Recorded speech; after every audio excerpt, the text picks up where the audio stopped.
Director of Programs at the U.S. Black Chambers. And we're really happy to have you with us today. This will be a little bit different. We have a smaller crew, which is always nice because I can then take more questions and have you participate a little bit more interactively. So what we'll do is, from just as it relates to quick housekeeping, we will have everybody stay muted with your cameras off. We'll go through the presentation. You all, if you don't have it, we'll be sending you the facilitation guide after the session. It pretty much follows exactly what we're going to do. Thirdly, we do have an opportunity for you to view the session. So we'll send you that link as well. So it gives you the opportunity on demand to look at it as much as you like, connect it back to what you're hearing today. And be able to email us if you need any additional support at programs@usblackchambers.org. So I'm going to get started. We're going to bring the PowerPoint up, and I'll tell you a little bit about the program and what we'll be doing today.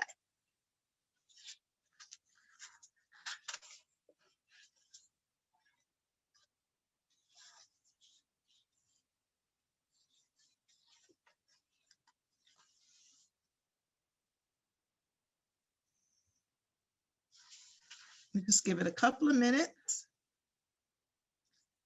While we're waiting, let me tell you a little bit about our program. So we are doing this training in conjunction with Chase for Business, their business banking section of the bank, and it's called Advancing Black Entrepreneurs. And the goal of this program is to be able to help you move through the pandemic more smoothly. We're going to focus on 3 key issues today that will help you do that. We also do this in cooperation with Enterprise, the National Urban League, and the National Minority Supplier Development Council. So they conduct sessions just as we do, so that we have an opportunity to reach more businesses like yourself. So this educational program is really designed to help you think about ways that you can conserve cash, ways that you can be able to improve your online presence, because as you know, it's important for us to be digital. And then also ways for you to be able to do some contingency planning for your business. So with that, I'm going to get started. I mentioned our few little housekeeping rules. So please feel free to, if you do have a question, I will take questions periodically, to raise your hand via the chat. You can post things there. We'll be looking at them from time to time. We'll be doing a little bit of polling, and we'll also, like I said, give you an opportunity to share your story. We can talk a little bit, talk about whatever your challenges are, and hopefully between me and the group, be able to help provide some short-term solutions for you. So with that, as you know, Black businesses have been disproportionately affected by COVID-19. So that's really why we're here today. 40% of our businesses have been shuttered since February of 2020. And so because of that, we recognize that each of you have your own unique experience, and we want to be able to help you with that, to be able to give you information that's going to be supportive, knowing that you have your own individual needs, and that you have the opportunity to reach out to us individually for those. So from our perspective, and just talking to other Black businesses, there is hope. What I've been really, I guess, joyful about, through all of this is how our Black businesses have continued to be resilient through this, have continued to keep our spirits up and to look for ways to move beyond how we might currently do business. And so that is, that's just a testament to who we are as Black people. is a testament to our need to build a more inclusive economy. So with that, we're going to really focus on how we continue to have our Black business community thrive through sessions like this and others that we deliver at USBC. As I said, this program is specifically designed for you. Recent events have shown that we really need to transform our community. With the death of George Floyd, in addition to all the other atrocities that have happened to us as people, our resiliency continues to get us through this. We are being disproportionately impacted by COVID-19. And so, we have to be not only extra careful, but we also have a mind for understanding the importance of community and how we best serve our community through this. So I'm going to do one quick thing. As you can see here, Advancing Black Entrepreneurs is here to give you information, advice, tools, and resources. We're going to do a quick breakout. I actually have 3 rooms set up. My thought is I might need to, let's see, hopefully I can get a couple of you within each of those rooms. But if we have, I'm not sure the number of people that we have, but I'm open to us opening the lines and having you briefly answer these 3 questions for me. First is, what business are you in? Give me your name and your business and what you do. How has COVID-19 changed your industry? And what do you need to get from this session? And so with that, I want you to keep it to 2 minutes. So we'll get through this for everybody. 2 minutes max. If you can do a minute, that'd be great. But again, your name, your business name, what business you're in, how COVID-19 has changed your industry, what you need to get from the session. And so we'll start that now with just opening it up. You can turn on your cameras and turn on your mics so I can hear from you.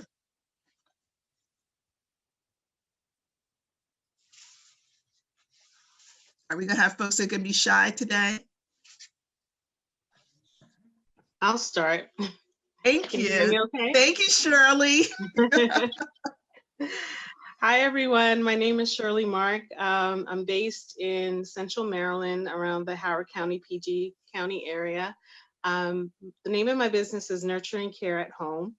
It's a home care / chronic care coordination business. So I work mostly with elderly folks. And COVID has really transformed my business because people are nervous. People are nervous about working with the elderly population. The elderly population is nervous about people coming into their home. And so I've had challenges with recruiting folks to be home care aides. I've had challenges getting new customers, getting new clients. I mean, it's interesting because on the one hand, they do want to stay home and they need the help, but they're just nervous about people coming into their home. So it's I can see it's been tough. Yeah, but thank you for sharing that, because I think a lot of times we don't think about, you've got kind of both sides. You've got your client side and your staff side. So I appreciate you sharing that with us. Anyone else? Carl Morris, can you hear me? Oh, go ahead. Yes, I can. Hi, yes, my name is Carl Morris. The name of my company is Envision Travel Rules. I'm in travel and leisure. Yes, so COVID has completely shut down my industry. Mm-hmm. And yeah, so what I'm looking to get out of today's meeting is some encouragement. Well, I think, Carl, I can help you with that. I certainly can help you with that level of encouragement. So we will make sure that we give you, what you need, but also that we can extend beyond that. So hopefully you'll get some much needed encouragement, but also some thought about how you can proceed forward. It is tough. I know, particularly for myself, I'm not traveling, and I traveled all the time for business. And so I definitely can commiserate with you with how tough it's been. But we're gonna make it through. So thank you for joining today. Anybody else? Go next. My name is Keisha Crosby. I'm an entrepreneur. I have a startup. Well, it's a small business. I got a couple of SBIRs, and I have software security that I'm trying to launch to the market, take it from the government space into the marketplace. Right. I've been having problems raising capital, getting loans. I mean, it's not like I have a bad credit score. It's just straight block. I've pitched 100 times and got not one angel or venture capital investment. So was it Kim? No, Keisha Crosby. Keisha, I'm sorry. Keisha, so we will talk through, I'll try to sort of circle around to what you're talking about. And I think definitely we need to talk after this, set up some time to do that because I think you've got a couple of issues that with being a startup, but the fact that you're an SBIR, I think is pretty significant. So yeah, and I have an SBIR phase 2. Yeah, From yeah. 2 So different that's very significant. So let's see what we can do, afterward. You'll get some of what you need here today, but let's talk. I think you have a really unique case. So let's talk about that, kind of schedule some time so we can talk about that separately. I appreciate it, Alicia. No problem. Anyone else want to share? I'll speak. This is Chikora Connor. My camera, I can't turn it on. It was disabled by the host, so that's why it's not on. Okay, that's Alicia. Okay. I'm not the host today. I wasn't supposed to be. Okay. Look, she turned it on. She's like, okay. Okay, so there you go. I see you now. All right. So the name of my company is Occupancy Heroes Incorporated. We specialize in the multifamily industry. We assist owners and management firms to increase and maintain their occupancy. We do have a division for staffing and maintenance heroes, which are like all things maintenance. When everything went down, we were doing great. And then everybody, we focus on multifamily housing, stuff like that. So of course we weren't allowed to go into the properties. We weren't allowed to do any kind of marketing or anything like that.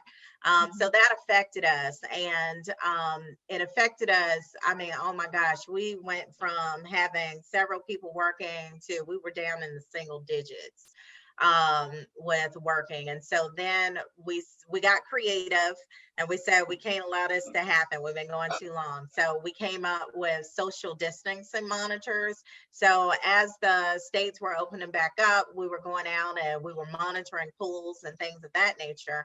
The sucky part is that we could not increase our rate because people felt like, now you're taking advantage, even though we had to pay for the PPE and all that funky stuff.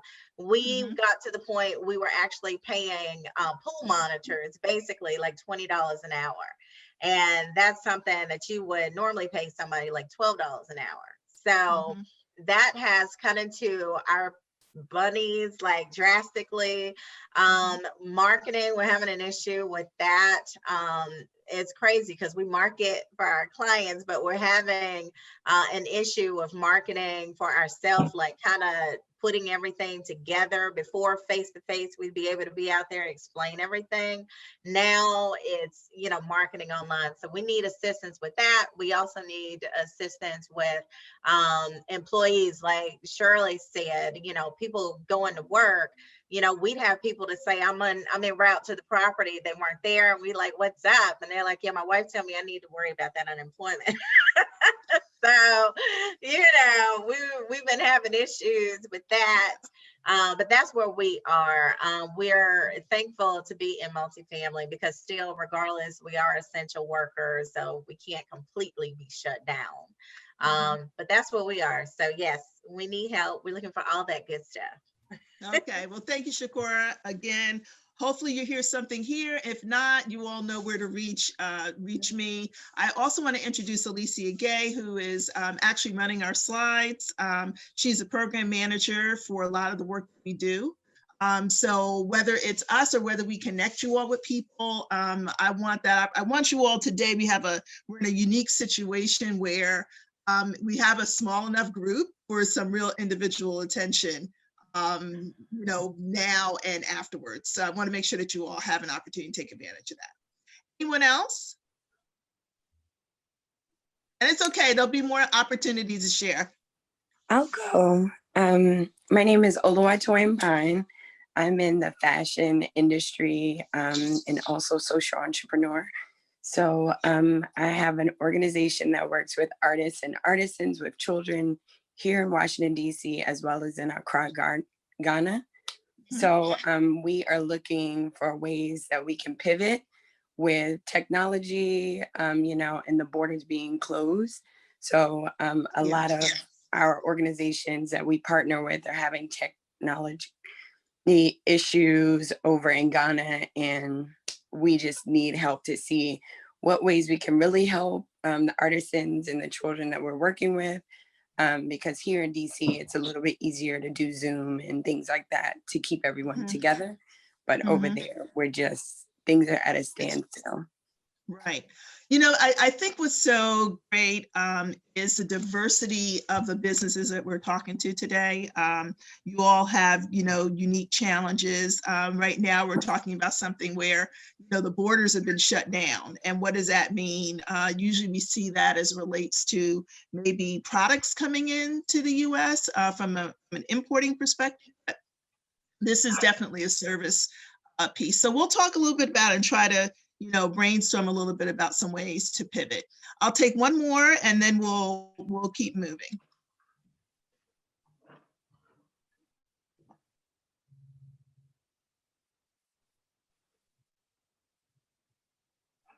Okay, so we're going to go forward. There's going to be plenty of time, as I said, for us to have some more conversation. So with that, what I want to do is sort of I'm going to start first by talking about what we're going to cover today. We're going to talk about, how do you shore up your business? What are some ways for you to protect your cash flow, practice more efficient accounting and updating your business plan? We're going to talk about how you reimagine your business. So what tips can we share to help you improve your online presence? Because as we know, digital is extremely important right now. So we want to make sure that we talk about that. And thirdly, how do you secure the future of your business? And that's a little bit different than the other two areas. This is really about contingency planning and succession planning. This was one of these instances with COVID-19 hitting that did not give us any opportunity to really plan whatsoever. And so in talking about this section, we're going to really be talking about what we need to put in place now to help move us forward in 2021 and beyond. So with that, what I want to do is I want to share with you first a few inspirational stories, which focus on, I mentioned earlier that, typically as Black business owners, we not only focus on ourselves, we're focusing on our employees, but we're also and clients, but we're also focusing on our community as well. And so I want to share with you some examples of some businesses and nonprofits that have shown some great creativity and perseverance in the face of this pandemic. I'm going to start first with Harlem School of the Arts. When COVID hit, they had 800 students that were taking classes. New York issued their stay-at-home orders, and so because of that, students, families, as well as teachers felt this tremendous sense of loss. Within weeks, the school set up about 250 online classes across music, theater, dance, and the visual arts. And students, of course, were able to engage in a lot of those Zoom activities, as well as having the opportunity to talk after class was done. So that was a great way that they were able to pivot. Our next business is Melba's. Melba Wilson is a successful restaurant tour with a catering business as well. She had to find ways to support her employees. She had to lay off 24 employees. So what she did in the last few months has been that she set up a fund help support her hourly employees. And then she recently began working to design a new outdoor dining space that complies with new regulations, so that she can welcome her customers back. And I'm sure many of you know, many restaurants have gone either into curb and or takeout options as the hardness of being able to have people in the restaurant has become more difficult as the days go on. Next is the Harlem Candle Company. When COVID hit the city, they had to find a new way to engage, and so they leveraged social media to do that. Terry Johnson, who's the owner of the company, began a Tuesdays with Terry. There were live streams on Instagram. She featured guests and spoke about her business journey. Those videos helped increase her e-commerce, helped underscore the cultural history of Harlem as well. So again, kind of leveraging the community with her business and creating a platform, excuse me, a digital platform to be able to increase her customer base and her e-commerce sales. Next, we have Sudsy Water Laundry and Dry Cleaners. So they found themselves in a really tough position. It was tough in one way, but beneficial for them in another, because so many New York City buildings didn't have washing machines. So they began offering contactless services and pickup and delivery services, in addition to providing complimentary service to elderly persons who were shut in. Again, that our need to serve, our community. And she also began partnering with Doctors Without Borders to provide laundry vouchers to people who were experiencing homelessness. So again, a way of providing dignity to people who might not have had a place to stay by being able to make sure that they were able to have clean clothes and give them the sense of dignity that they needed in terms of navigating this pandemic. And finally, Brownsville Multi-Service Family Health Center operates in Brownsville, Brooklyn, New York. For 40 years, they've been there, and they decided to take more of a holistic approach to healthcare. They still provided healthcare services, also became a testing site for COVID-19, and they also increased their access to food resources and delivery to the elderly who were homebound. So these are just some ideas that our businesses use to think a little bit out of the box, to also provide much needed help in the community, but to also find an income stream that would be helpful in keeping them moving forward while they manage through this pandemic. And so this section, we're going to really be talking about how to shore up your business, what it means in terms of cash flow. So we're going to give you some tips around that to help you stay afloat. We're going to do a quick little poll, and then we're going to talk about business planning. It's tough in this environment to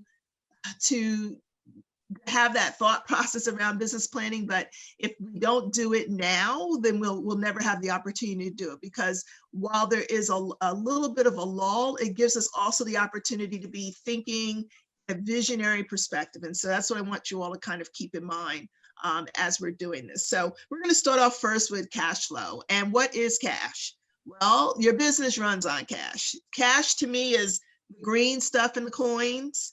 But it's also what you might get through PayPal, what you get through your point of sale operation. Any money that you're getting digitally also is cash for you. So we're going to talk about some ways to protect, preserve, and hopefully bolster it. Some of the top 5 challenges after COVID-19, you can see here the differences, but across these different things, whether it was staff morale or unpaid bills. But cash flow ranked one of the highest, as well as reduced profitability. And as I heard each of you tell your story, that to me was the main, those 3 things, staff morale, cash flow, and reduced profitability really stood out. So we're going to talk a little bit about a survey, about ways to be able to manage through this. This was a survey that was conducted by Chase.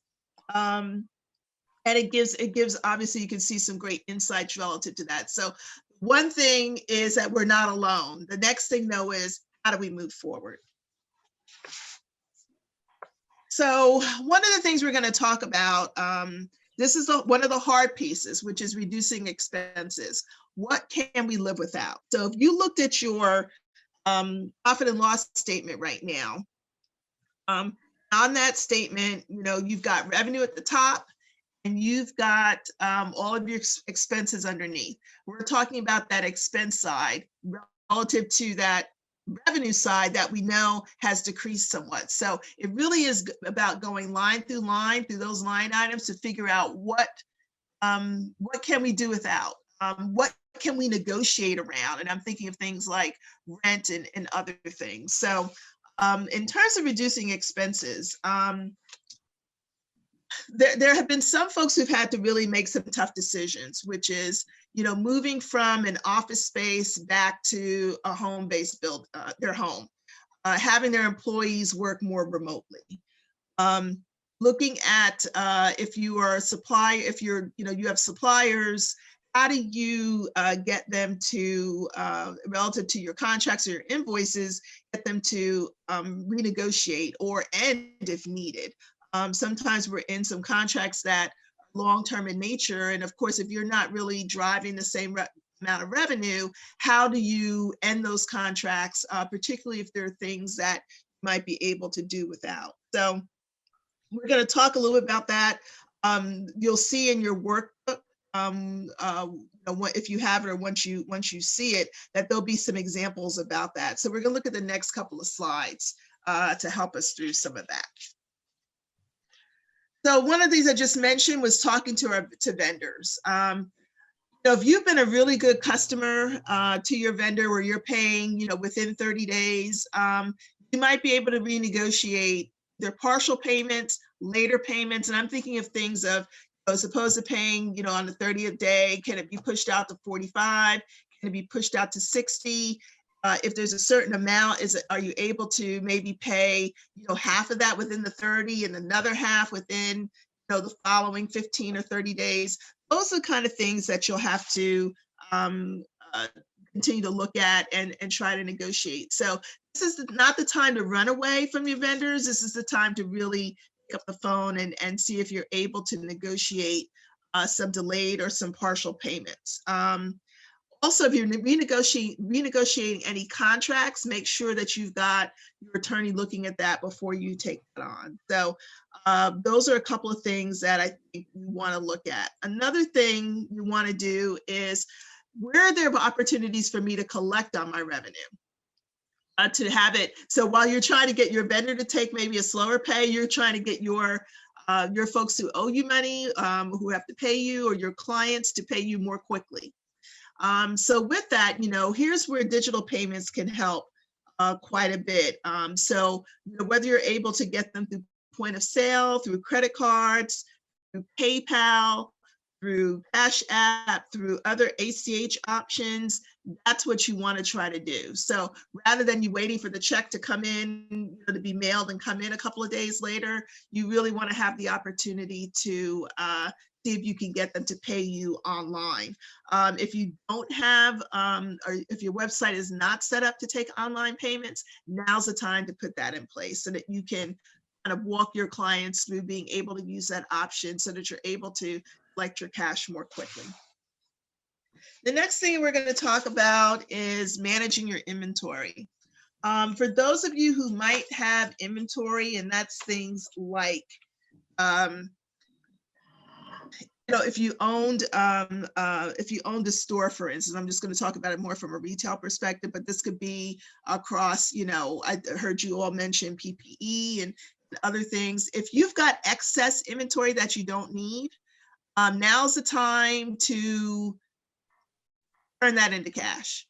What do I mean by that? Some of that might mean for some things that aren't selling, to discount them so you can get them off the shelves or get them out of the store. You can still pick up some cash with it.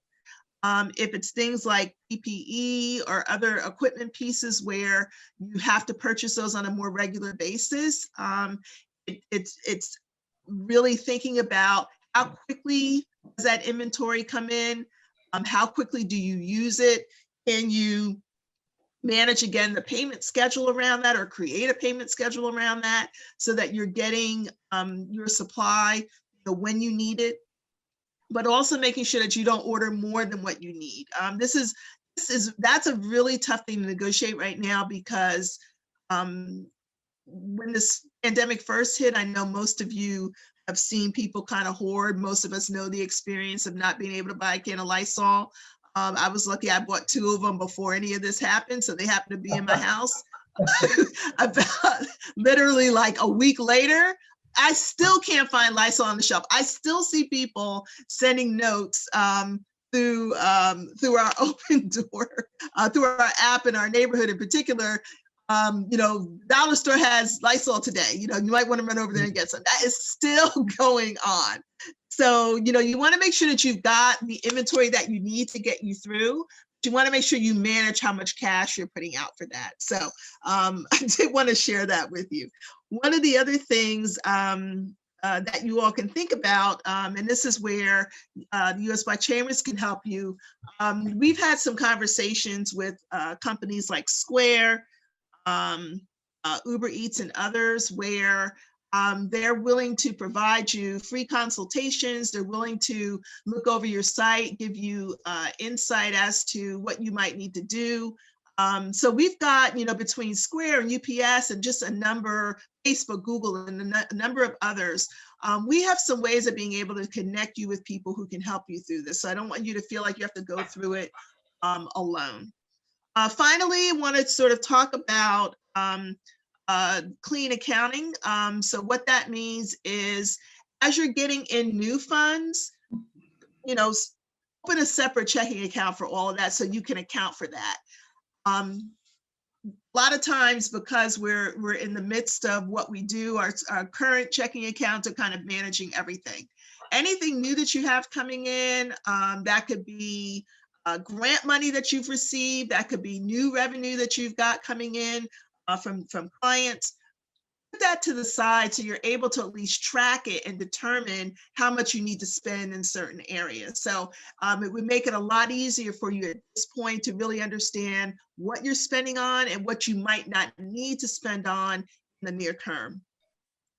The other thing we need to do is kind of revisit our staffing models. I think you've heard examples from folks on the phone, on the call, who they've had to either let people go, or they've had to reduce salaries, or they've had to increase with a smaller staff of people, just to ensure that they were able to keep the roles that they needed for their business. And so you can look at it in a number of ways. Some roles may not need to be full-time, particularly if you've got any redundancy. Some of them might still need to move to part-time. So even if you're paying more money for their service, maybe it's not a 35 to 40-hour week, maybe it's a 30-hour week. Again, just trying to manage, how much your outflow is regarding, how much you're paying out, what your expenses look like. The other thing that's also helpful, and again, if you all need assistance with that, we have a great HR partner who's willing to give 30-minute free consultations to help you plan around this, particularly if you have to let employees go, if you want to bring them back, how you have that honest conversation with them about what it means in the short term, how much you value them, but just that this is a short-term situation that needs to happen. So again, if you need assistance with that, we can always point you to some resources that we've used on that. The other thing I would recommend is the Society of Human Resource Management. Although they do have a fee for some of their services or membership, you might be able to find some resources that are free that you'd be able to utilize. Again, let us know if you need any help in that area. What's also important when we're thinking about cash flow is how you forecast. What are the upcoming months going to look like? where are you growing? That's why it's important for you to, separate some of that cash so you understand where it's coming from. Also keep track of where money is, how it's coming in, what it's coming in from, what you might need to be spending it on, and what decisions that are potentially pretty hard decisions that you have to make in your futures. You look at your projections in particular over the next 3 months, 6 months, 9 months, what is going to have to happen with those projections. So typically, I know most of you have probably done a yearly projection. So, if you are sort of cyclical in nature, for instance, you might have a business where you pick up kind of in the spring and summer and the fall, and it might be a little slower in the winter. So you try to gangbusters to bring in your revenue for that so that you have money to take you through the winter months. This pandemic has sort of knocked all of that out of the window. And so it's really important now to be thinking about this over the next 3 months, over the next 6 months. Keep it short term. That allows you to make the adjustments that you need to make in either conserving cash or looking at new lines of revenue that'll bring you in new cash. And while you're experimenting or piloting in those areas, you get a good sense of what that looks like and whether or not that's something you can either continue or if you got to bring in some other things to help supplement that. So those are some of the ways that you can think about, how you conserve your cash. One of the things I am going to share, I do want to share this note with you here. When you're thinking about your financial projections in particular, this also comes in line whenever you're thinking about financing. These are just a quick note of the kinds of ratios that you should use yourself, but also know it's something that a banker would use to identify what your financial position is. How is your financial performance? Key ones include number 7, which is the current ratio. That's your current assets to your current liabilities. Number 8, which is the quick ratio, which is your assets minus inventory over liabilities. You want to know number 6, how quickly are your accounts receivable turning over? Number 5, how quickly is your inventory turning over? And then, your net margin. If you look at your net income to your net sales, what's your profitability looking like? A lot of times we think we're profitable, but if we don't necessarily incorporate, some of these tips or some of these ratios, can you mute yourself, please? But we don't incorporate some of these tips and ratios, we may not know exactly where we stand. So next slide, we're going to talk about banking relationships. And I wanted to have that slide up first because this is important in terms of not only thinking about, if you need to finance, it's also important for you to be thinking about building your banking relationship. I mentioned to you earlier that this program is from Chase Business. And so this is one of the links that you can use that gives you an idea of the type of credit that is available. But most importantly, whether you're with Chase or whether you're with another bank, please keep in touch with them. Call them once a month. Even if you've never called them before, call them once a month to just, pick their brains around what you could be doing to improve your financial position. Call them to give them ideas about who you are, who your business is, how long you've been a customer. Start building this relationship now. You always want to have the relationship built in advance in case you do need to borrow in the future, because you want to have an advocate on your side for doing that. So whether it's your bank, whether it's with Chase, and we can give you a link if you want to talk to a Chase banker. Either way, we want you to start building your banking relationships now. It could be with a credit union, it could be with, as I said, with another bank. It could be with a smaller financial institution, could be with a Black bank, whoever is with. Start to reach out now so that your name becomes synonymous with them, understanding your business, understanding what your business is doing in terms of your banking relationship and what your needs are going to be moving forward. see you know, Chikora, we will send this out to you after this session. We will send you all an email that gives you all that information. So thank you for asking for that. We'll make sure that you have it. Elisa, can you give us some examples of, this is Shirley, can you give us some Shirley. examples of, I don't know, I'm not a good like conversation starter. So like what are some of the things that we should be talking to our banker about to keep that engagement? Okay, so I'm a former banker. I retired, but I was kind of around the bank in a lot of different areas. I sat in a branch and managed a branch for a long time. So do you mind if we do a little bit of role playing? Since you asked me the question? Sure. Okay, I'm gonna make it simple. I'm gonna make it easy. So normally what would happen if we were in normal times, you would come into the bank. And you would sit down with me and I would introduce myself. Hi, my name is Elisa Joseph. I work for Joseph Bank and I'm so happy to see you today. What is it that you came in for today? That's usually how it starts. Okay. Okay. I'm just here to make a deposit for my Okay. business. That's great. Let me, if you don't mind, let me just look up your account and see what accounts you have with us, or if you wouldn't mind just sharing with me, are you just checking customer or do you have other accounts with us? Right now I just have a business account. Okay. And what is your business? I have a home care agency. Oh, wow, that is great. I'm sure there's such a big need for that. Who are your customers primarily? Actually, it's the children of the elderly clients. So they're the ones who tend to pay us, but they're the ones we market to as well. We communicate with them mostly regarding their parents' healthcare.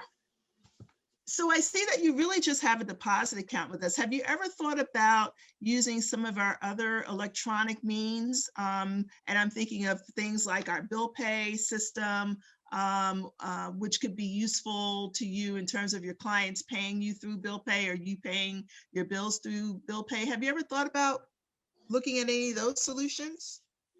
Actually, no. Okay, well, why don't we talk a little bit about that in terms of getting you set up for that. What other kinds of things do you think your business needs?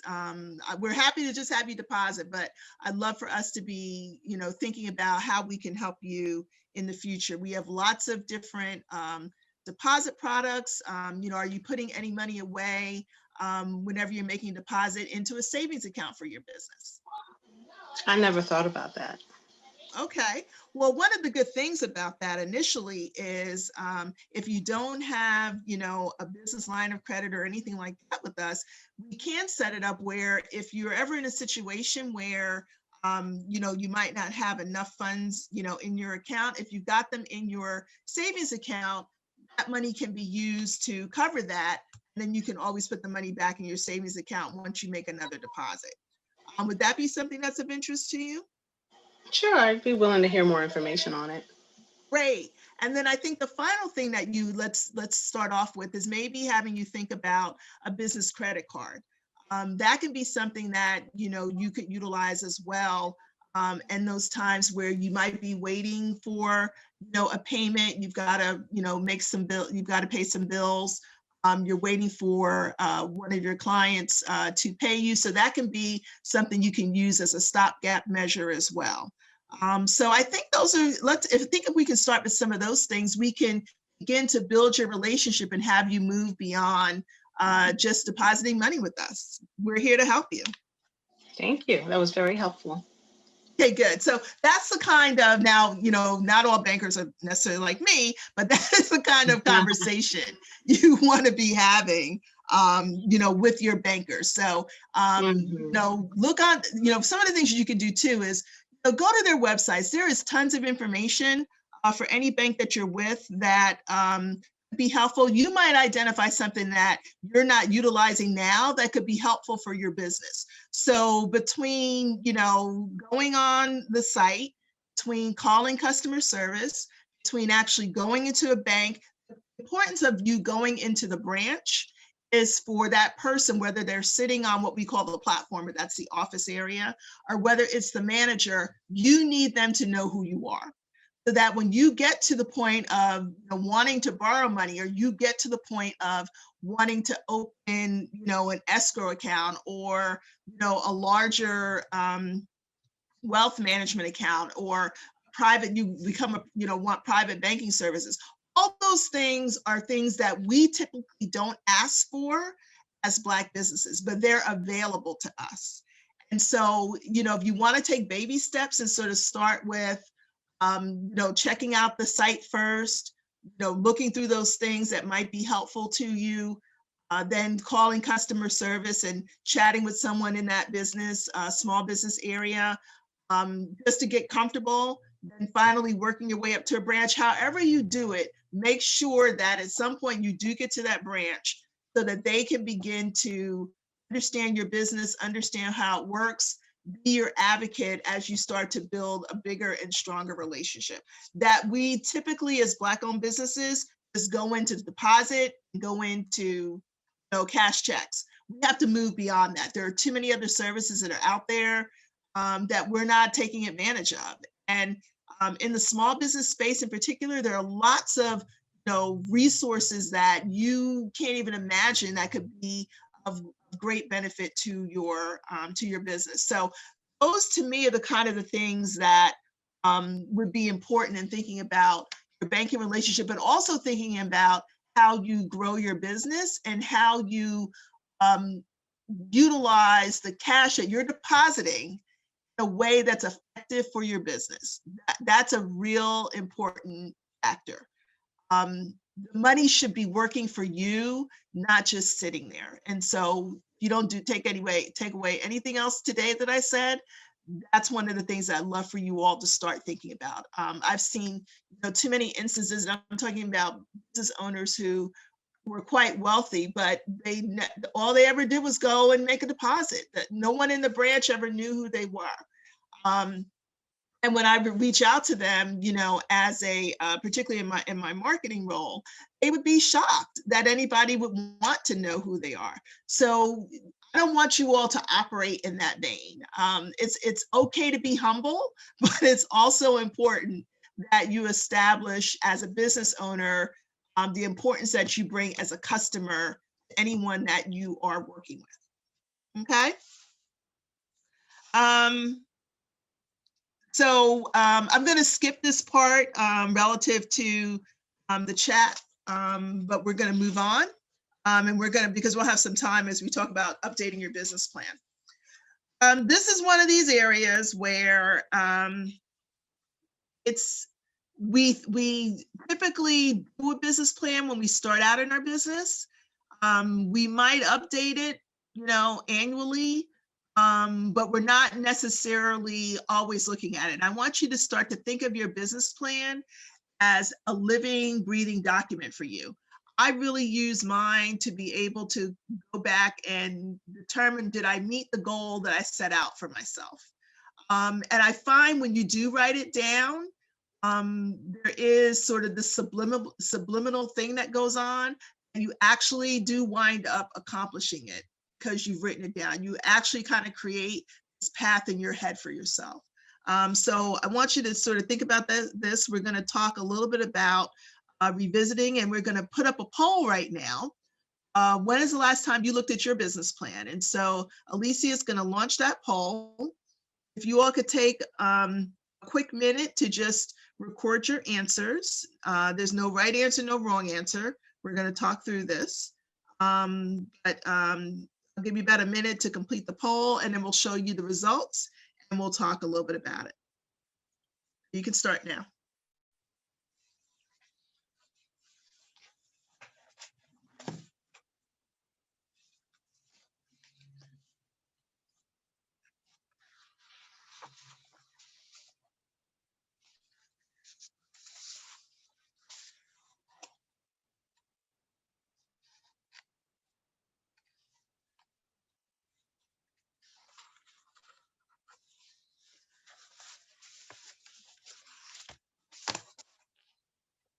Okay, so here are the results. So the great news is that many of you continue to look at your plan, and that's a really great thing.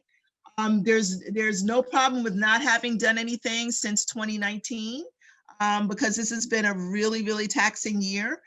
So it's important to at least have the plan. Now I'd love for you to be able to use it. We talked earlier about sort of quarterly reviews of your projections. You should do the same thing with the plan. Try to look at it. You don't necessarily have to look at it every week, although in these times you might. But at least, look at it once a month to be able to see, did you reach the goal or objective that you outlined for yourself? If you haven't done a plan yet, and that's usually because you might be a startup or you might have had an opportunity to just launch your business, and so there was no time to do that. We're going to talk a little bit about what is involved in the plan. We actually have resources at the U.S. Black Chambers in terms of helping you write your business plan. I tend to call them, particularly if you're already in business, I call them feasibility plans. And what that means for me is that there's a way for you to continue to map out what you're doing with your business. You've written the first plan and now you're updating it with how feasible is it for me to do X, Y, and Z in my business. So the first thing that we typically look at is an executive summary. I'm going to tell you that that's the last thing I want you to look at. I want that executive summary for you to be able to really highlight your story. And so until we get through the rest of the sections that we're going to talk about, you leave this piece for last, because this is the one that lets you summarize everything else that you've got in there, and it lets you be able to really pitch your business in a more compelling way. Why would people want to invest or lend money to your business? What is it that's so special about what you do? How do you excite them with the breadth and depth of what you've got in the plan in terms of this particular highlight? So think of your executive summary as kind of your highlight page. We are going to move next into description of your company. What do you do? Why do you do it? Why does it matter? I saw this thing on Live Plan. You see this again? I'm sorry, I'm just looking at a chat message. So, I typically do like Live Plan. I'll check number one to see if that monthly subscription is still the same. We used to have a deal on that. We don't anymore. We were doing this a few years ago with University of Phoenix, but get back to me and let me know. We'll try to find some other solution for you. The reason I like Live Plan is because it makes it easy to be able to, it has a lot of templates of businesses of similar types in similar areas. And so projections and things tend to be tailored for that. But I will tell you that it's just as easy to go into Excel and create it as it is to use Live Plan. So, so Carl, send me a note, after this, and let's figure out another way. But if you already have projections, I'd love for you to be able to retrieve them, but I want you to be able to conserve your cash. So let's talk about a more inexpensive way to be able to do it, or if we have to redo them, an easier way to make that happen for you. So when you're thinking about your company description, again, important for you to be talking about things like, where you're located, what's your value proposition as part of it, what do you do? What does the business actually do? What's its importance in this day and age right now through everything that we're going through? How do you make it relevant to the time? If you've got a quick mission statement, I think it's always important to sort of put that in there as well, which gives a short history of your company. I talked about products and services. How has the company grown year over year? So provide that as it relates to revenue and market share. So those are the kinds of things that you want to incorporate into your company description. Next thing is a market analysis. A lot of this has shifted, obviously due to COVID. I think it's important to look for whether it's the library, whether it's even some of the research that's out there. Pew Research, PEW is one of those things I look at, which kind of gives you an idea of what's happening in the marketplace, but then look for those things that are specific to your industry. Who is your direct competitor? How are they thriving versus how are you thriving? What do you need to do to put yourself in a position to thrive now? What are the things that you might need to incorporate as add-ons to your business that you didn't have to necessarily do before, but you recognize the need in the market, and this is how you're going to serve it. So those are the things that you want to look at from a market analysis perspective. For a product or service description method, really look at your products. This is a time for you to really examine what's happening with your products and your services and how they might have changed through COVID and how you might have to either redeliver them, reposition them, put in a new product and service as opposed to, the one that you currently have. And I'm not necessarily saying retire all of them, but it might be something else that you might need to focus on now. As opposed to what you were focusing on then. I'm thinking in terms of, and I'm going to talk about this from a retail perspective. There were some folks who started their businesses, around, say, clothing or whatever.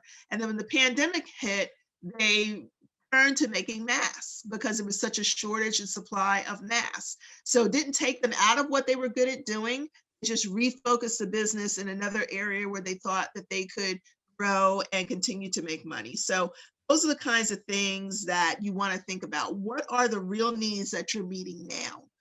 Those are important things for you to talk about as part of your product and service description. When you're thinking about your sales and marketing strategy, I think you should talk about what you know about your customers, how you reach them now, COVID-19, what makes that different than how you were doing it before. What does it mean future with staying in the pandemic, however long we're going to be in it? What have you had to do and what have you had to change up in terms of your sales and marketing approach? Why does that work? What's your best way to reach your customers? Why is what you're proposing the best way to do that right now? In most cases, most people don't have the answers to all of this. So I think it's important for you to be able to define and to be able to support what you're writing, why you think this approach is important, why you believe it works, what example can you show that demonstrates that it works, really thinking about forcing yourself into thinking about why these things, matter in the way that they do. I just saw a quick note. We talk about how Chase Black Chambers can help now. Sure. So, all these things that I'm talking about are ways that you're able to explore and help yourself. The U.S. Black Chambers, we have put on a number of webinars. They're available on demand. Our work with Chase is not only the work that we're doing here today. The new module is going to be opening up by the end of the month. That's another place for you to be able to explore and get more concrete about what you're doing and move forward. Is it Keisha? I think it's Keisha. Ms. Crosby, yes, you can speak. Yeah, I appreciate all the information and it's helpful, but what I would like to know is like, soon as the whole George Floyd thing came out, a lot of banks and, like SoftBanks and all these different banks came out saying they were going to help Black entrepreneurs. And then, their funds closed in 8 days and only 8% of the money went to Black-owned businesses. So how can we redirect? How can we focus attention in that area and get that access for all businesses? Because a lot of the things you're saying, oh yeah, you make masks, but if you don't have the working capital, how can you start a new pivot? So I would suggest that you look beyond traditional banks. And to me, that means looking at community development financial institutions. It means looking at other nonprofit lenders. It means looking at some credit unions. It means So looking I at am a- looking at Black banks. But you have to have everything we're talking about here right now. You got to have an order to make that work for you. So it isn't a matter of just filling out an application. You've really got to understand all of your numbers. You got to understand, at the end of the day, anybody who's lending you money wants to know how they're going to get paid back. Understood. And believe me, Okay, I'm in so- that business where I want to raise that kind of capital, but Right. a lot of us on the line aren't. And No, I understand that. So I'm trying to just kind of give you, these are unfortunately, the way that you gain lending capital is the way that I'm proposing. I still think that there's opportunity out there locally, depending on where you are. There's still some grant opportunity out Fairfax. there. Sorry? Fairfax. Okay, so check to see what's happening, in your city, in your state, your county, locally, to see if there's still some funds out there. I'm not going to say that it's not going to be difficult. What I am No, going to it say I is mean, that, I've been trying to raise capital for the last 3 years, but here's the problem. A lot of these businesses are service-based businesses that are on the line. And, you guys send us to these community banks, and then they want us to do like fractional lending or factoring or something like that. yeah, which I don't want you to do. I don't ever Right, want you and to I never factor. have, but other Right. people in desperate situations will. No, but the only thing we can do is solve for what happens now and today. The only thing that we can do is to be able to have you work with us or work with people that we refer you to, so that we're able to get you, with the service and the lending and the capital that you need. At some point, we're going to be opening a small lending fund ourselves. But there's still the opportunity to still look at some of these smaller, nonprofit lenders. They are there to help. Their missions are a lot different than a traditional bank. There's no easy answer to any of this. I think if there's no communication, we're not sitting and working with you, it makes it more difficult to understand what happens once you go and something happens and there's a deal that you take, might not necessarily be in your interest. We can't do anything once that happens. So I understand. You understand what I'm saying? So I mean, that's why we do sessions like we're doing today. And that's why we ask people. A lot of times what happens is that we'll share this and then folks kind of go and do what they do. And then if it doesn't go the right way, then we kind of hear about it. Well, we can't help when those things happen. Again, we'd have to kind of start from scratch. So I'm just asking that, we do have some lenders that are willing to be a little bit more flexible. A lot of it all this depends on industry as well. Some banks like to lend to certain industries and some don't. But I think the most important thing is to have yourself prepared for that, so that if you understand your numbers, you understand what you do, you don't have to take any deal just because it comes to you. You've got to be in a place where you're being more discriminatory, discriminate about, what deals you're taking. There are Black VC groups. There are a couple that, there's one or two that we have a couple relationships with. And again, they all have appetites for different things. So I don't rule that off the table at all. It all depends on what it is that they have an interest in providing capital for, and how much of your business. So remember, with the venture capitalist, it's always going, they're going to take a portion of your company. So a lot of that has to do with, what that deal looks like. Sometimes they have clauses where if you, default here or something happens there, they can take over the company. That is not what you want. You definitely need to have attorneys engaged in whatever you're going to do from a venture capital perspective. But, we can, assist you in terms of looking at, all of those areas, trying to put you in touch with folks that we believe are reputable and kind of help you also position your business in the right way. That's why we do things like this. We have our own little tools that we provide folks. I try to help people streamline what it is that they're presenting, but you have to understand what you're presenting. You have to understand your numbers. You have to understand what they mean. You have to be able to defend them. You also have to be able to,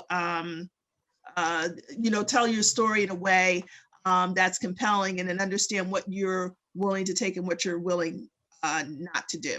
Shakura, I saw you. Yeah, I just wanted to speak in reference to what Keisha said.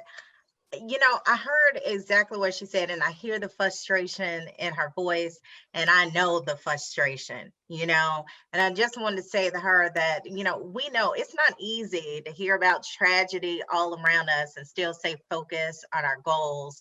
And, nobody really, I don't think, has gone unaffected by what's going on, whether they were affected positively or negatively. In my situation, it wasn't so good. But the one thing that I can say is that during these challenging times, this is a time that we allow it to shape us, right? We don't have to let it break us, right? So like even all the way back to 2009 recession, when my company was thriving and doing great, and all of our clients fell into bankruptcy. I mean, we literally had, this was great time for us. We had people going into bankruptcy on us over $200,000, okay? And we were new. We were not prepared for that, but we had to face it. And we had to look at it not as a tremendous setback, but our response was to get up and be creative and make allies. And that's what we've done today. And that's what we have to continue to do. And this is the time right now. I mean, I'm that person. It's unreal when I say it out loud, but we started our business in 2003, incorporated in 2005.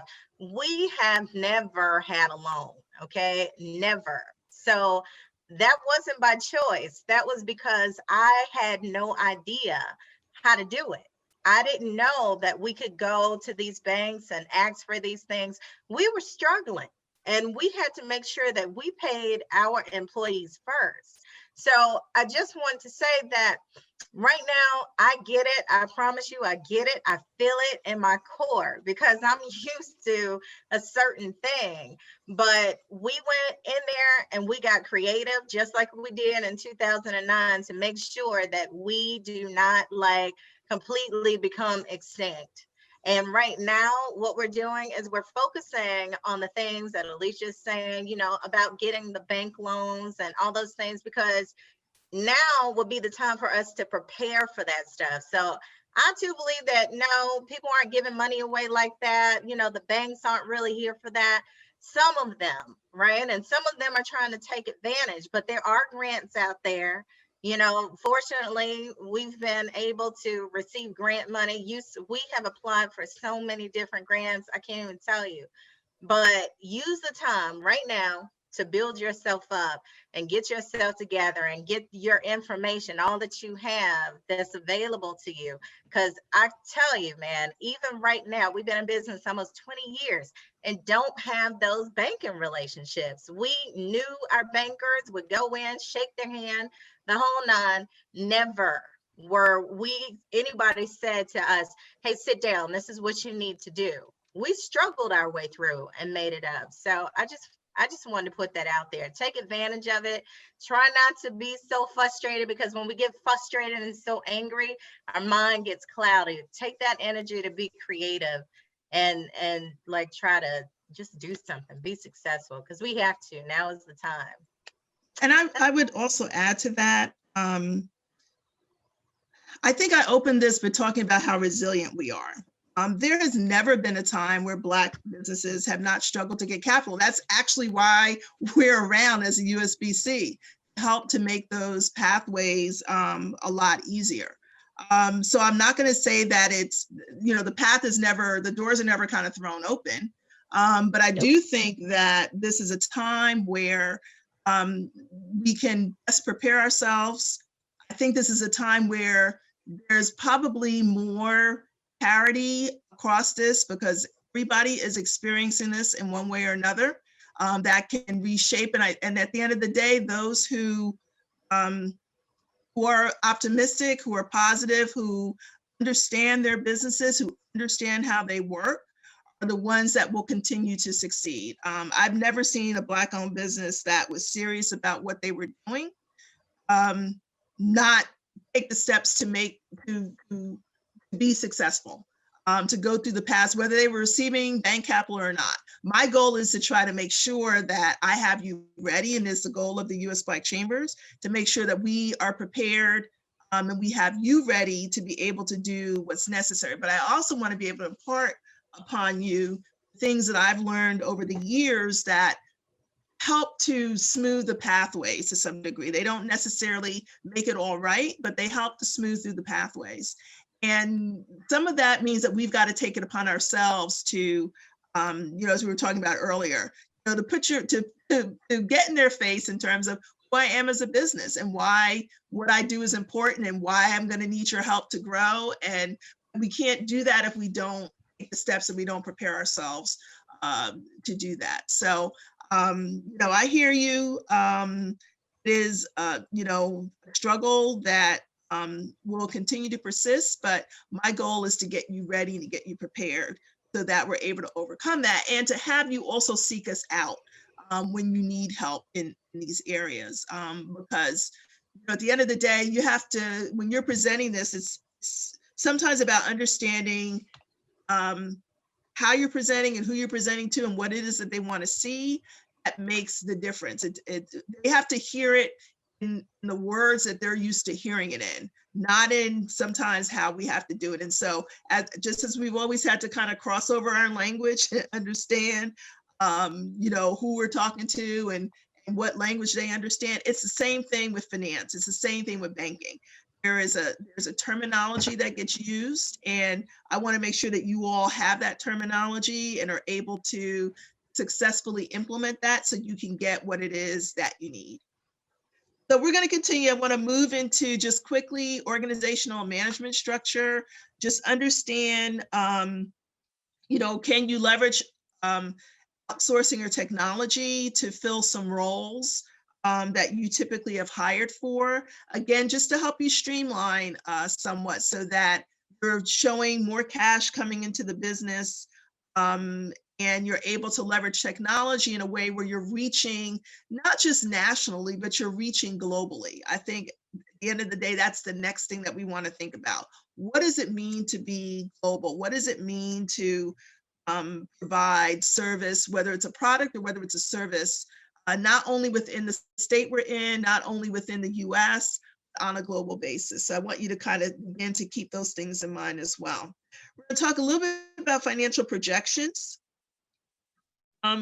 These are important because this is where understanding your numbers and making sure that you can communicate that effectively demonstrates your great command over what your business is, who you are as a business owner, and what you're seeing in the future as the visionary of that business, so that you're able to challenge. If anybody challenges you, you've got an answer for that. This is sometimes a place where we fall down, where we don't necessarily have the answers. And so I want you to be thinking all around that in terms of what some of these answers mean. If something changed in your projection, what does that do to your revenue? How are you making that up? Because at the end of the day, as I mentioned, I want you to be able to grow your revenue. I want you to be able to look at, a variety of different streams or a different way of being able to produce what it is that you do based on the circumstance. And so understanding your financial projections is really critical in this area. Understand, what your revenue is, how you're generating it.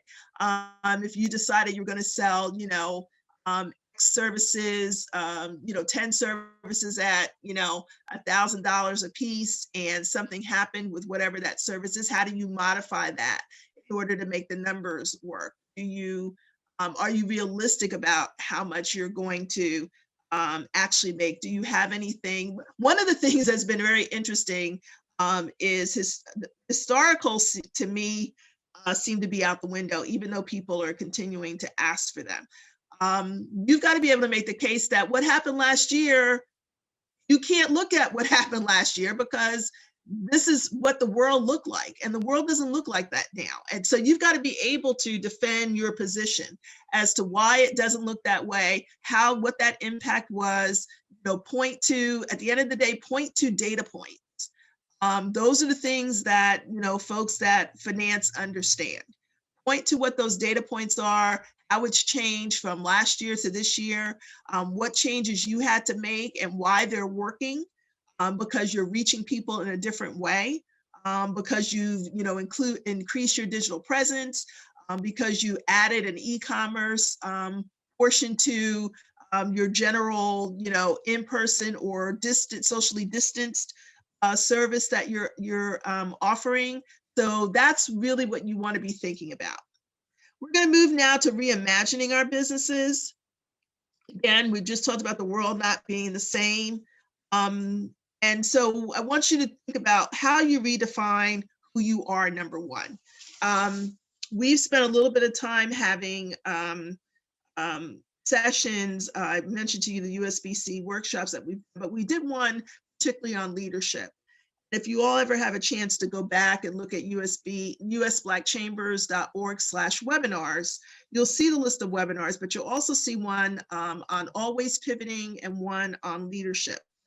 This is a time where you can take your leadership skills and let them help redefine who you are as a business person, who you are as a business owner, what's at the heart of what you do. How do you change, any of your products or services in ways that delivers on people want and need right now? That requires listening to what's happening out in the marketplace. It means listening to what your customers are asking for. So as a leader, sometimes we have to take a step back, sort of observe what's going on in the environment, and start to think about, from your value proposition perspective, how are you solving today's challenges? Not what happened a year ago. How are you working on how things have changed and you're solving today? Does that mean you have to improve your online presence?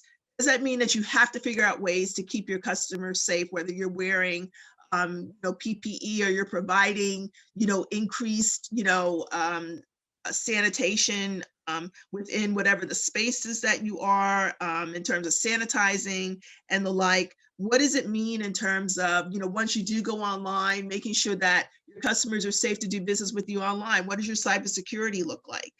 How do you combat those threats? So these are all the things I want you to be thinking about as a leader. This gives you the opportunity to sort of, think a little bit outside the box, but also redefine yourself relative to your leadership capabilities. So one of the things that you can think about is what's been working for you. A lot of us had to adapt pretty quickly. Take a step back and ask yourself, which changes were worth keeping? Which ones are worth expanding? What's been working for you? What hasn't been working for you? Whatever is not working, it needs to go away, because you need to be looking at what the new way forward is. What decisions you have to make now that bring you to a new path forward? So that's one of the things that you want to look at. Supply chain. I joked about it earlier in terms of the Lysol, but all of us experience, supply chain disruption, whether it was hand sanitizer, whether it was toilet paper, whatever it might be. If you're getting, your materials from your vendor, how do you strengthen your own supply chain? If you were getting, we had some companies, did this session last week, and we had a couple of companies who were getting their products overseas. Well, now they have to think about how do you get that closer to home, because borders have been closed. So how do we navigate, to be able to see what opportunities exist where we can make arrangements with vendors who are closer to us, whether they're down the street from us, whether they're a state away from us, whether they're a county away from us. How do we make that work for ourselves? Are we able to get a better price as a result of that? How do you cultivate new vendor relationships? Do you have to, if you've got stock someplace, do you have to sort of, reshuffle or retool where your where that stock might be, the pricing that you might be paying for a lot of that. One of the things that we've been working on at the U.S. Black Chambers is something called buyblack.us, which is a portal for Black businesses to do a couple of things. The platform allows consumers to search for you and seek you out and to purchase products and services for you. Our long-term goal is to be able to do some supply chain matchmaking. When we look at 2021, we'll be introducing a certification process for Black businesses. There is not a certification program that exists solely for Black businesses. So we're in the process of creating that, with the opportunity to have businesses link with one another, but to also have them link with corporations and kind of broaden the supply chain. So that's one of the ways that we're trying to rethink how you build the strength within your own supply chain and cultivate new vendor relationships. So is there pivot potential? That is, as a leader, another thing that you have to think about in the business that you're in. What does service mean right now? How do you prioritize health and safety guidelines? How connected are you to the community so that you can hear and listen and get an understanding of how things may have shifted and what they might need? The ability to pivot right now is critical in terms of really examining, what service or what product you're delivering, and how do you find a solution that is going to make life a little bit better for someone else, for a potential client, for the community? How do you prioritize health and safety in a way that helps you build your trust with your customers, that makes them want to do business with you? How do you serve as a leader in the community? Corporations don't have to be the only ones that are leaders in our community. As a business owner, you are a leader. And so, again, putting yourself in those spaces where you're able to hear, what the community needs, you're able to partner with others to deliver that. And in the same vein, able to build your business as a result of that.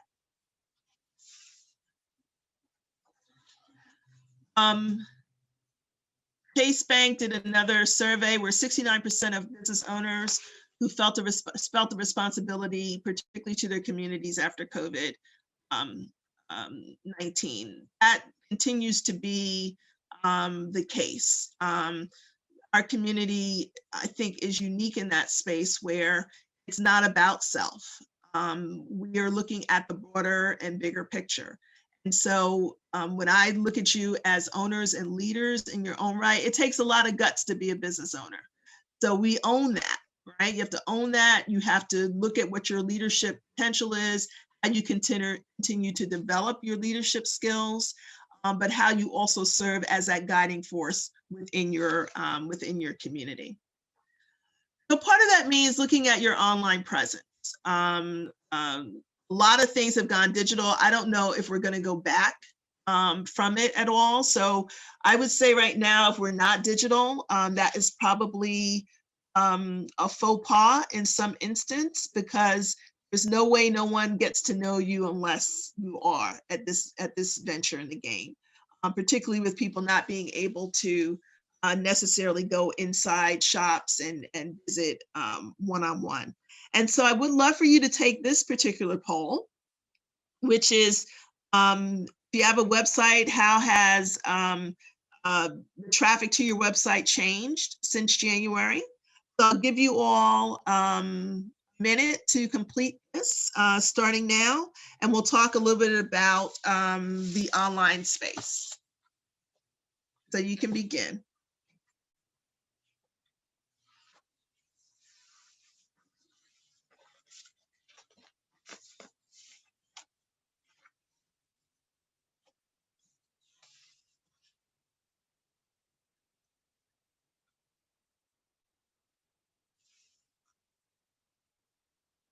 That's okay.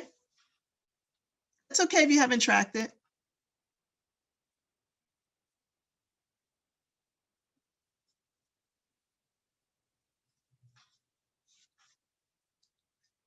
All right, so good news is that we have seen 50% of you have seen some level of increase, which is great. And then some of you experienced it being down, some of you had no change. As I mentioned, we do have some resources, so please reach out to us. We've got some companies willing to take a look at your site, help you reposition it, help you be able to, restructure some things so that you're able to increase your presence, whether it's through social media or other digital means. But what I do want us all to consider right now is that the best way to maximize our opportunities is that we have to communicate with customers online. Whether that's through, like I said, social media, whether that's through our site, whether that's through blog posts, whatever that might be, we're going to need to communicate more effectively with our customers. A couple of tips for helping you improve your digital experience.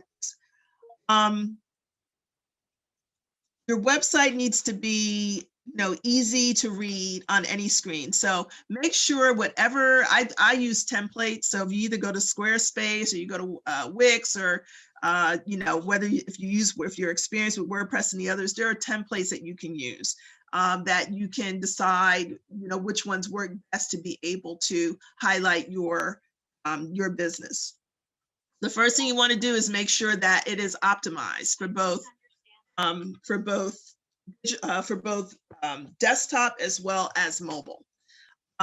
So whenever you're putting it together, make sure you look at both views, because sometimes what you write out on the desktop doesn't translate as well to mobile. Most of us are using our phones with whatever we do, and so you want to make sure that that experience is easy. Next thing I do want you all to do, I mentioned buyblack.us. I think that you all should go to that and get your businesses listed. And then I also want you to go to grow.google. Right now, Google has virtual badges that identify you as Black-owned businesses. There is a consumer desire to support Black-owned businesses. So, you leverage buyblack.us to help find you. You leverage grow.google to get your badge, but to also utilize the other tools and resources that they have within Google. So, sure. Licia is putting that in the chat for you.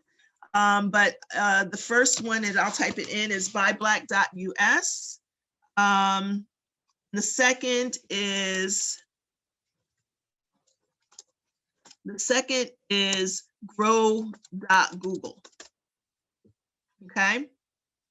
And going to each one of those is going to give you, and I'll share these at the end when we get to the end of our presentation as well. These are the key search engine optimization experiences that you need to have to be recognized within, particularly with the Google search, but also as we talk about the platform for you all to be seen across these various platforms. So if you don't do anything else today, please do those two things. The other thing you want to do is be, within your site in particular, don't make it overly complicated. Don't make people have to take 3 steps to do what it is that they want to do. Make everything obvious and clear, intuitive, so that if I did this and it automatically takes me check out, and I check out, I fill in all my information and I'm done. It has got to be that quick and that seamless for people. You have an opportunity, when you're gathering their email addresses, to go back at them with, discounts or promos or information, via blog post or an email or an e-blast or a newsletter. So that's when you can use the opportunity to maybe instruct them a little bit more. But if you want them to do something on your site, particularly if it's going to lead to a sale, make that simple and easy as possible, and make sure that it is integrated with a payment processing system, whether that's PayPal or whatever. A lot of web based platforms right now have what's called APIs that allow you to connect them. You don't have to create it yourself. You connect it into your site, boom, bam, it's done. So that's what I want you to sort of think about, when you're thinking about your online presence. If you're thinking about it, also add things like SSL, which is kind of this, it's securing your website. So SSL labels and other antivirus, anti-phishing types of software, so that your customers are safe on your site. So make sure that whatever you're doing, that you incorporate cybersecurity technology into your site as well. And you can see some of those resources at chase.com/news online store. And it'll also be in your work. You see that as well. Next section is, how do you secure the future of your business? Well, we want you to think about contingency planning. What does that mean? That is what we didn't have a chance to do when COVID hit, basically. We didn't have a chance to determine if something happened, and we probably should do this in everything in our lives for folks who get hit by, hurricanes or other weather-related disasters. Do you have a plan for what happens when, if your house floods? Do you have a plan for what happens if you have to get out suddenly? What are you taking with you? Do you have anything packed? You have, if your electricity goes out for a couple of weeks, do you have canned goods that you can survive on? So we're talking about that in terms of our personal lives, but for our business lives, we need to think about the same thing. So we're going to do a quick little poll here. This is our last poll. Do you currently have a contingency plan for your business? We're going to launch it now. You got about a minute to complete it, and you can start now.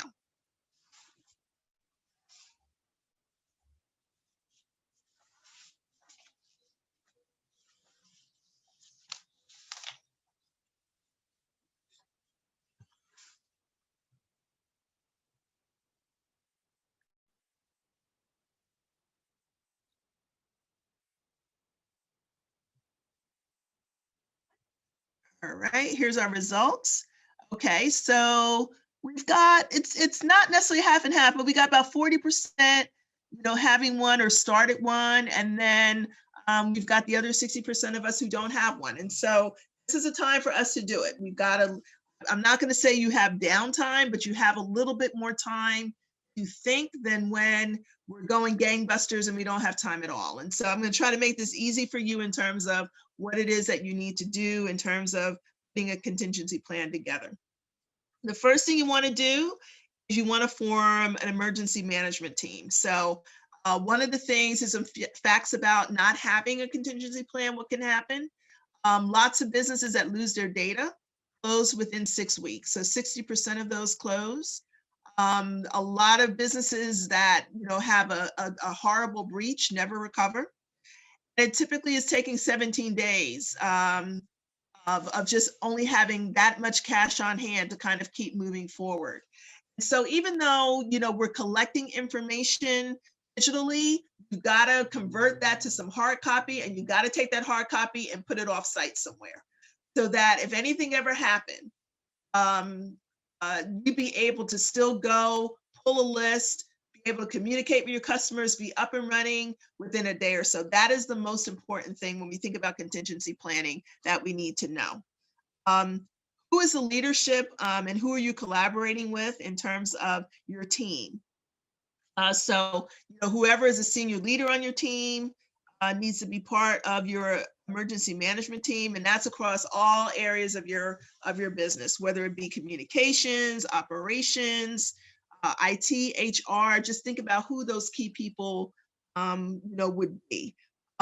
Collecting, getting the contact information. I just mentioned about your customers, but also a list of all of the people who work for you, the companies you might need to contact directly after this disaster occurs. And that's everything from your vendors to, the landlord, or anybody who's maintaining your IT or your computers, or, any of those things. You need to make sure that you have those contact numbers written down and safely away.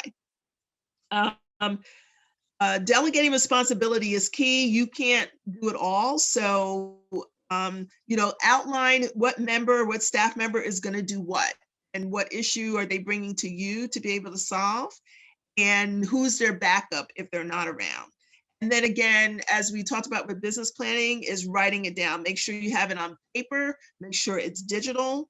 If you have multiple locations, make sure that it's always accessible, so that people know what it says. The other things you need to be doing is, having practice. I mean, we just like we practice fire drills, you do the same thing as it relates to contingency planning.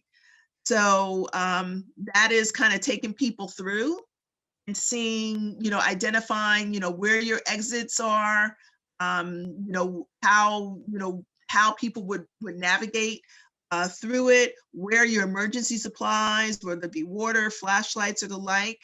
If someone does test positive for COVID, what do you have to do if you are sitting in office space? What do you need to do within cleaning that space, and then following CDC guidelines in terms of reopening that particular space in that area. You can move forward, Elise. I think we got a couple of slides. You can move beyond that one too.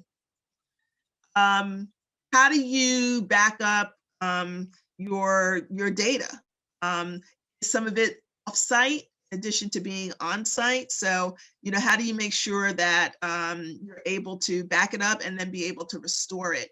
One of our President Circle members, which are our larger businesses, his business specializes in contingency planning. It's called Overland Tamberg. You'll see a website for them, as we get the end of this presentation. It's something that I'd love for you all to write down, because he has like a small server-like piece of equipment that can be leveraged, so that you're able to, download your information, put it offsite if you need to. You can leverage it as a backup plan. So those are the kinds of things that you need to be thinking about in terms of regularly backing up your data. One of the things he talks about, I know a lot of us walk away from our PCs and our laptops, but we need to be securing them when we do walk away from them. You just never know what's going to happen. The other thing is looking at your financial operations. If you are working through QuickBooks, you have an accountant, you have a bookkeeper, what does all that look like? Where's that information kept if everything goes down and you can't get quickly to another desktop or have access to the internet? So you need to think about that part as well. What does remote working look like if you need to do that? And then it's important to test all of these things. So just as I said, we do fire drills, test your backups, practice how you're going to recover your data. Look at your account information, check your connectivity relative to the internet and other things. check your insurance coverage. That's really important. And if you do have to move to a home-based situation, make sure that you have a business that covers being a home-based business. Those are important things to have on hand. And then, you know, spend time auditing those procedures as well. And that can be someone else that you trust to kind of come into your organization and make sure that everything you've tested and all of your procedures address any potential risks that you have. Again, this is one of those things where you don't want to wait until the last minute to have to, you know, figure out what you're going to do. You already know because, excuse me, because it's something that you and your staff, you know, have practiced, prior. And so it's easy enough to kind of put those things in place. So I just want to, at the end of the day, close with what we talked about earlier, which is really understanding your bankability, understanding how you position yourself, understanding how you make clear, strategic decisions about what you do. When we're talking about it, as we mentioned earlier, it's important to focus on your cash flow. Understand how your cash is coming in, how you're using your cash, what makes you profitable, how do you maintain that level of profitability, understand your balance sheet, what are your assets, what are your liabilities, make sure your liabilities are less than your assets, because that demonstrates the overall financial condition of your business. Look at your profit and loss statement regularly. We talked about that earlier, spent a lot of time on that. Whether you work with the Chase banker or you work with other bankers, I want you to, again, make sure that you're not shy about who you are as a business owner. They typically don't come to you. You've got to make the move. And so, you know, the great news about this program is that we have a number of Chase bankers willing to talk to you, willing to help you, whether you're a Chase customer or not. You don't have to be a Chase customer to utilize their services. Just know that, you know, we can connect you, you know, with a banker if needed. We can connect you with other resources that we have. And I want to kind of, before I show you, move into like the last few slides of the things that we do, I do want to ask you if you have any questions, and then we'll go through the last few slides so you can see what we have coming up and you can figure out ways to engage and reach us. Any questions about anything we've talked about?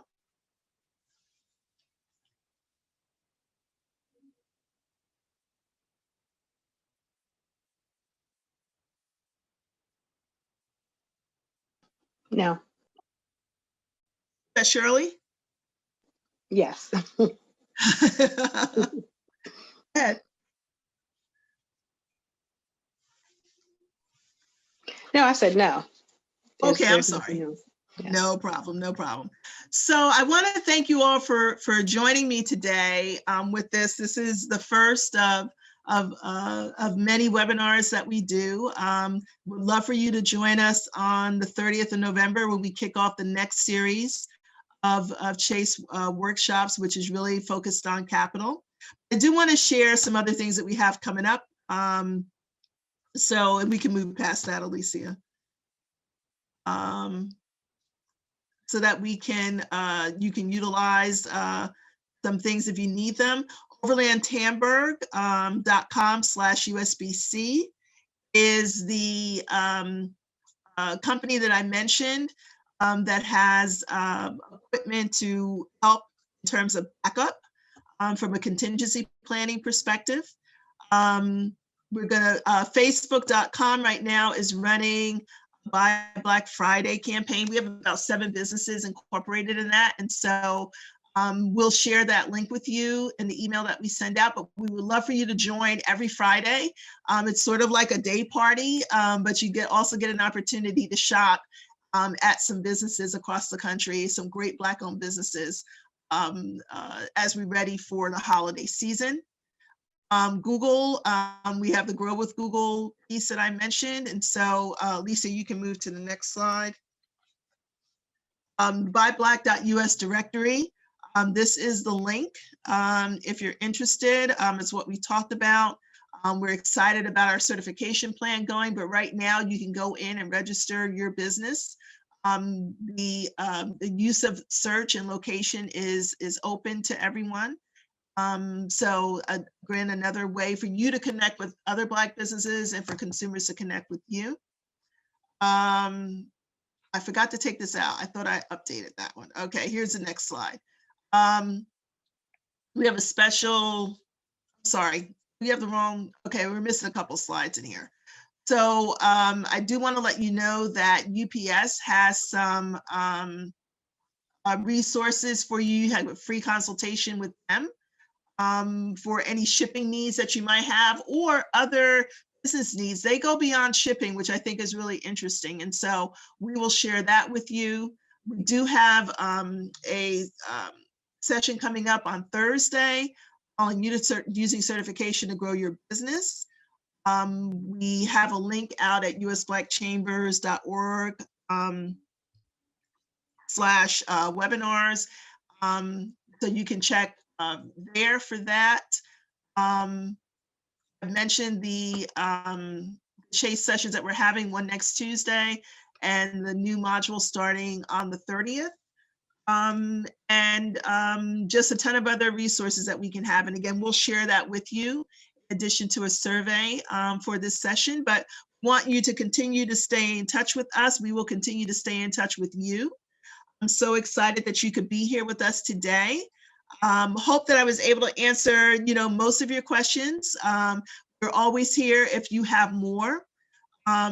Please feel free to reach out at programs@usblackchambers.org to me or Alicia for any need that you have. We are more than happy to connect you with our own internal resources or with resources that we have external to us to talk through whatever you might be going through as a business owner. Yes, we do have more information on the website audits. Again, that was Overland Tamberg.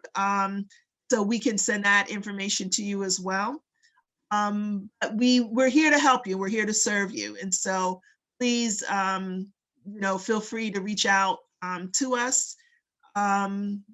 And we will continue to stay in touch. We'll keep you abreast of everything that we have going on so that you're able to get the latest and the greatest news of ways to really help you with your business. That's what we're here for.